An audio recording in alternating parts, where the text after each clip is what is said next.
আমরা এই ভিডিওতে একটা সুন্দর কেস শিখে নেব এবং তার পাশাপাশি আমরা কেসের ফলো আপটা দেখে নেব।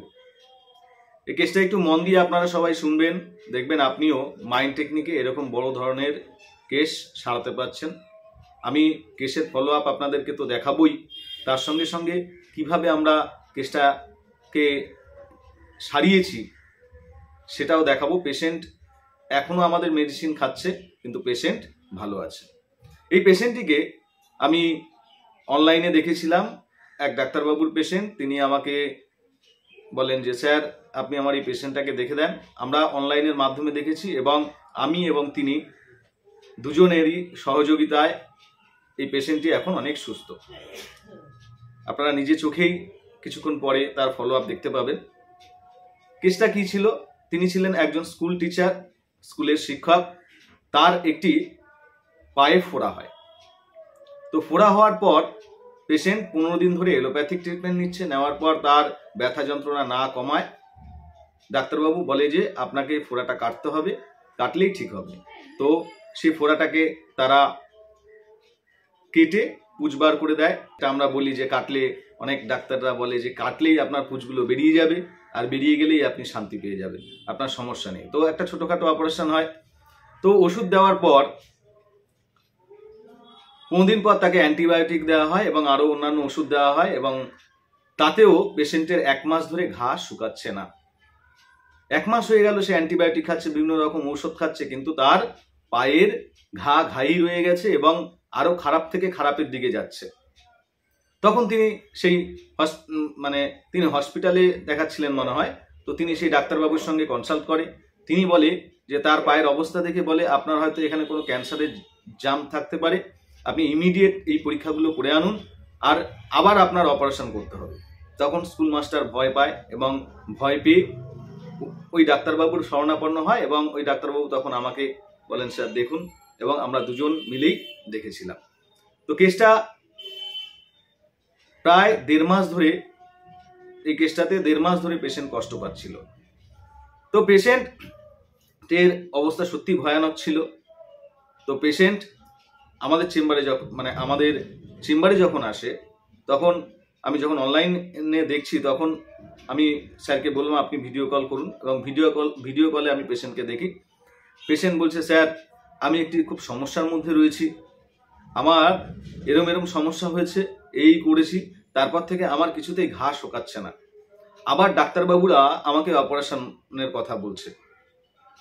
এখন আমার সমস্যা হচ্ছে এই যে পায়ের জায়গাটা দেখিয়ে বলছে যে এই যে আমার এই জায়গাটায় হয়েছে, হওয়ার পর পুরো এই জায়গা ধরে যন্ত্রণা করছে, তারপরে এই যন্ত্রণাটা উপরের দিকে উঠছে, প্রচন্ড যন্ত্রণা, প্রচন্ড ব্যথা, এইসবও প্রচন্ড ব্যথা করছে। অর্থাৎ হাতের নয়, আমি হাত দিয়ে দেখাচ্ছি, পায়ের এই জায়গায় হয়েছে। ধরো সে বলছে উপরের দিকে ছড়াচ্ছে, নিচের দিকে নামছে, পা টনটন করছে, পা ব্যথা যন্ত্রণা করছে, আমি খুব অস্বস্তিতে রয়েছি, রাত্রেবেলায় খুব কষ্ট পাই। আচ্ছা, আমি বললাম আর কিছু বলবেন?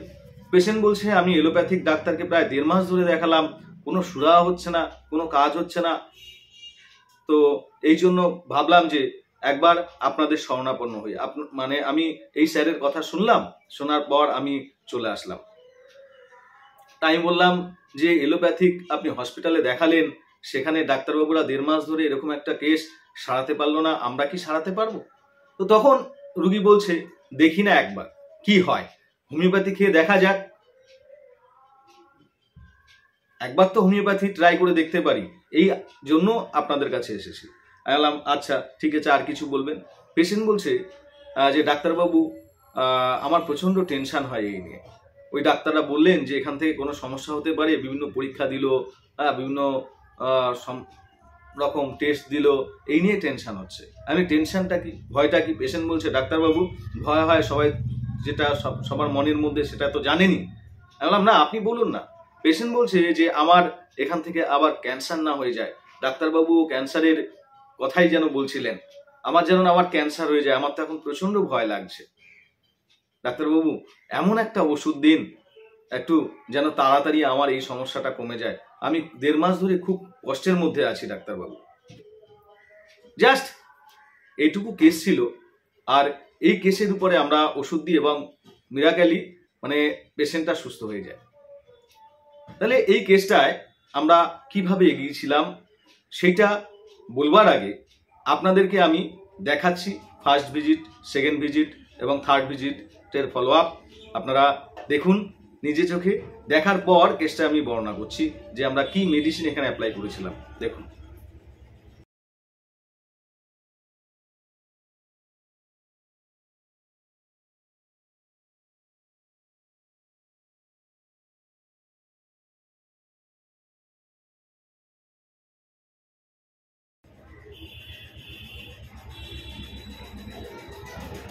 আশা করি আপনারা সবাই দেখেছেন। তাহলে এই কেসে আমি কি দিয়েছিলাম তার আগে আমরা সুন্দরভাবে রুব্রিকগুলো শিখব, যাতে আমরা এরকম যখন কেস পাবো যেন আপনি আমার মতো পেশেন্টকে সারাতে পারেন এবং দেখবেন যে হোমিওপ্যাথিক মাইন্ড টেকনিক সত্যি পারে বড় বড় রোগ সারাতে, যদি আপনার সিলেকশন সঠিক হয়। তার আগে বলি, আমাদের অনলাইন লাইভ ক্লাস চলছে থ্রু গুগল মিট। গুগল মিটের মাধ্যমে আপনারা যদি চান আমাদের ক্লাসে অংশগ্রহণ করতে পারেন। এছাড়াও আপনি অনেক কিছু আমাদের এই ইউটিউব ছাড়াও অনেক কিছু ক্লাসে আপনি শিখতে পারবেন। তো যাই হোক, আমরা এই কেসে কি দিয়েছিলাম। এই কেসে আমরা প্রথম রুব্রিক নিয়েছিলাম, আমি প্রথম রুব্রিক নিয়েছিলাম মাইন্ড থিওরাইজিং। আমি থিওরাইজিং রুব্রিকটা নিয়ে অনেকবার গলা ফাটিয়ে ফাটিয়ে এই ইউটিউব চ্যানেলে বলেছি, আশা করি বলার অপেক্ষা রাখে না। আমি জাস্ট সংক্ষেপে বলি, পেশেন্টের যে জায়গায় জায়গায় ফোড়াটা হয়েছে, যেখানে ফোড়াটা জন্য তিনি কষ্ট পাচ্ছেন, পেশেন্ট বলছে এইখান থেকে ব্যথাটা আমার আস্তে আস্তে হাত দেখিয়ে বলছে এদিকে কোমরের দিকে উঠছে, উপরের দিকে উঠছে ডাক্তারবাবু, আবার নিচের দিকে নামছে, আঙ্গুলগুলো ঝিনঝিন করে আঙ্গুলে গিয়ে ব্যথা করছে। This is mind theorizing. Patient রোগটাকে নিয়ে একটা থিওরি তৈরি করলো। কেমন? অর্থাৎ থিওরি তৈরি করা মানে কি, একটা বিষয়বস্তু নিয়ে সেই বস্তুটার অনেকটা বর্ণনা করে দিল। This is theory. তো থিওরাইজিং কথার অর্থ হলো পেশেন্ট তার যে সমস্যা, সেই সমস্যাটা আরো কোথায় কোথায় হচ্ছে, কতদূর ছড়াচ্ছে, কতদূর পর্যন্ত যাচ্ছে, তার জন্য রাত্রে তার ঘুম হচ্ছে না, এই যে বর্ণনাটা, এটাই হচ্ছে মাইন্ড থিওরাইজিং। তো আমি ফার্স্ট রুব্রিক নিই মাইন্ড থিওরাইজিং। নেক্সট পেশেন্ট বলছে ডাক্তারবাবু এত এলোপ্যাথিক ওষুধ খেলাম, হ্যাঁ, তারপরে আমি ফোড়াটাকে কাটলাম তাদের কথা অনুযায়ী, তারা আমাকে ওষুধ দিল, অ্যান্টিবায়োটিক দিল, কড়া কড়া ঔষধ দিল, কি হচ্ছে? কমছে না তো, কোনো কাজ হলো না। আবার বলছে অপারেশন করতে ডাক্তারবাবু, কোনো কাজ হচ্ছে না। তাই জন্য ভাবলাম আপনাদের এখানে এসে একবার দেখি। This is mind talking business of. অর্থাৎ টকিং বিজনেস কথার অর্থ হলো লাভ এবং লোকসান, যেখানে লস এবং প্রফিটের কথা থাকে, সেটাই হচ্ছে talking business of. Patient talking business অফের কথা বললো।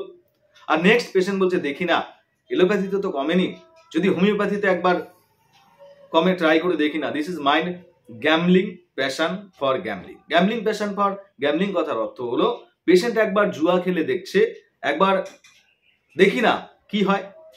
নেক্সট হচ্ছে পেশেন্ট বলল যে ডাক্তারবাবু আমার খুব টেনশন হয়। আমি বললাম আপনার কি টেনশন, আপনার ভয়টা কি, আপনার চিন্তাটা কি, আপনি কি ভয় পাচ্ছেন?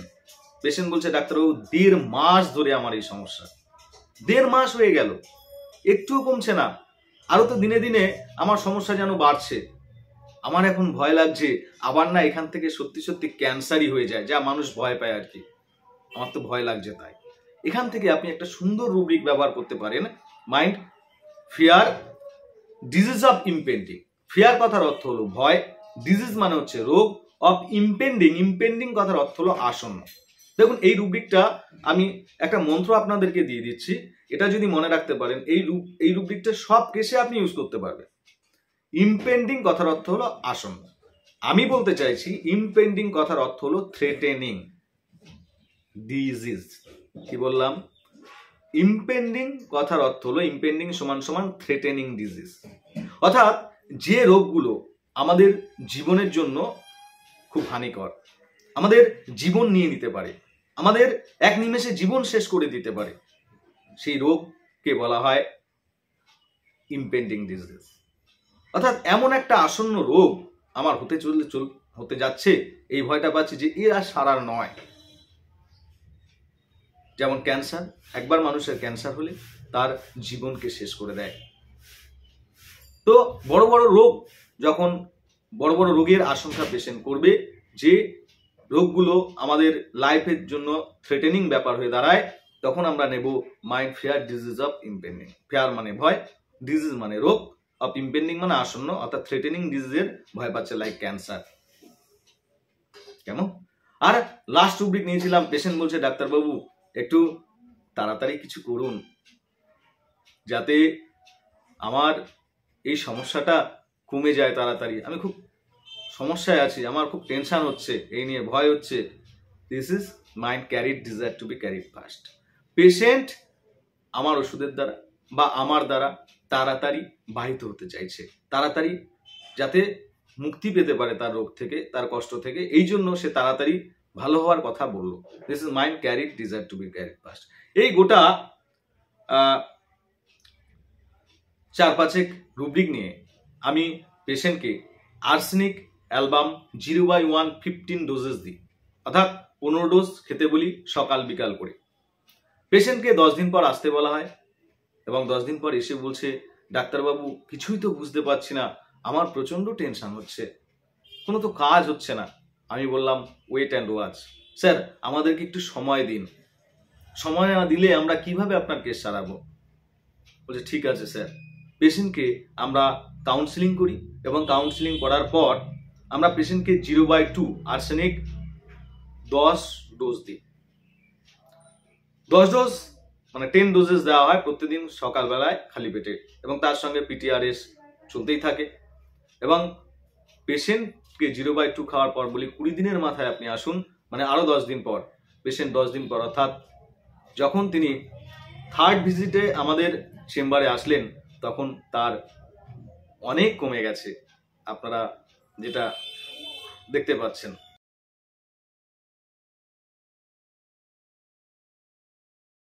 তো লাস্ট ভিজিট যখন করেন, পেশেন্টকে প্লাসিবো চালানো হয় এবং তার সঙ্গে PTRS 1000 চালানো হয়। আমি 0/2 এর পর আর কোনো মেডিসিন দিইনি। তারপর আস্তে আস্তে আস্তে আস্তে সেই জায়গাটা আরোগ্য হতে শুরু করে, এবং এই যে লাস্ট ভিজিট দেখুন যে তার পা কেমন, এখন পুরো ভালো হয়ে গেছে।